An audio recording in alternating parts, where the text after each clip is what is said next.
27-year-old Chris Elton was a young man who had 5 brothers and sisters.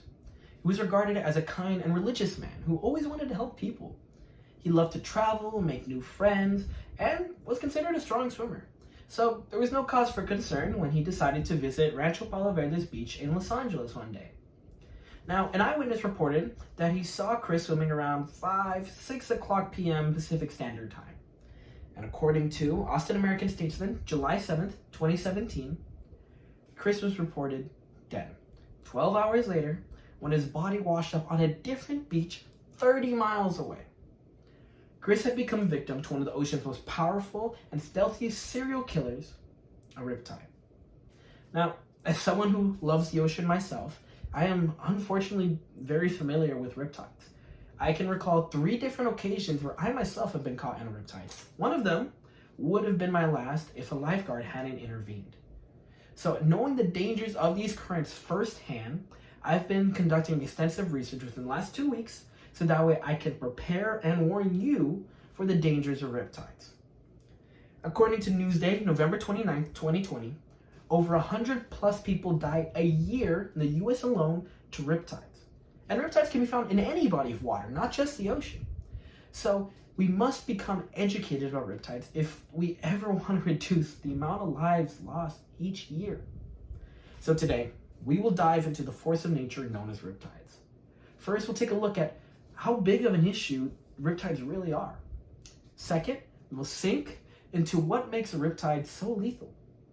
And lastly, I will provide you tips so that way you can avoid becoming a riptide's next victim. Now, riptides are a force of nature that continue to take lives to this day. According to Newsday, November 29th, 2020, 2/3 of all fatal drownings in the US are due to riptides. US News Online, August 4th, 2017, reports that in the years 2002 and 2017, 735 people died in the US alone to riptides. Now, it's easy just to think of this as numbers and statistics, but each one of these are real people whose legacies were snuffed out too soon. AP Regional State Report, Florida, May 5th, 2018, reported Jalen Lott, an 18-year-old football player, died to a riptide 11 days before his high school graduation. AAP Australian National Newswire, December 19th, 2017, reported that a 15-year-old boy marked the 10th death at Adelaide Beach alone in that summer alone.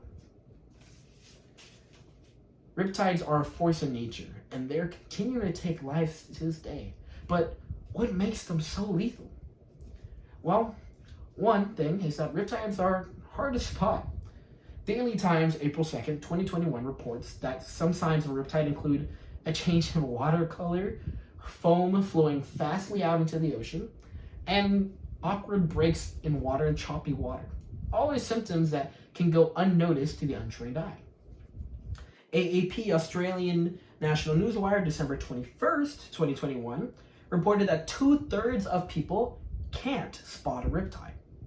Now, even if you could spot a riptide, many people don't know how to properly survive it. Daily Times, July 7, 2018, reports that riptides can move as fast as 8 feet per second, faster than any Olympic swimmer. Our human instinct is to struggle and to fight back against the riptide, but fighting against 8 feet per second currents is not possible. So, how do we survive these riptides? Well, the key thing to surviving a riptide is educating yourself. So first, we must learn how to spot the rip. As I mentioned earlier in the Daily Times, April 2nd, 2021, we must learn to identify the changes in water color.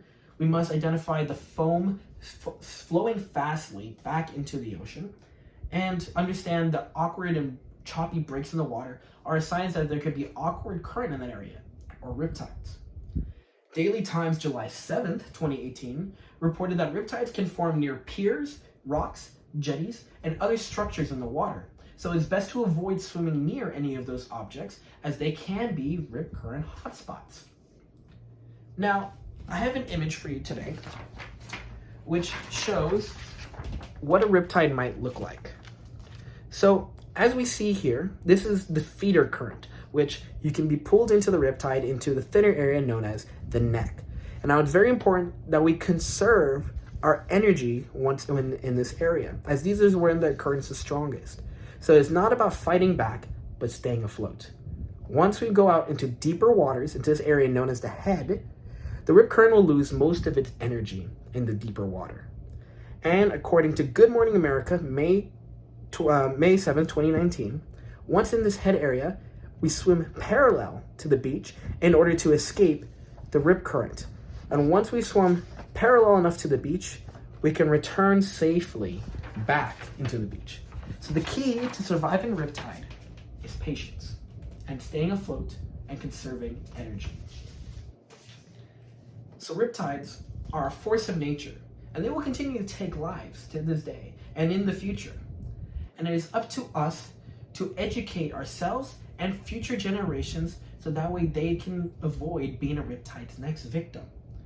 Victims like Chris Elton and Jalen Lotz, the 18-year-old football player. Lives that could have been saved.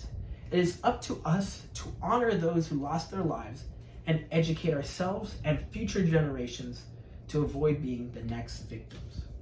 Thank you.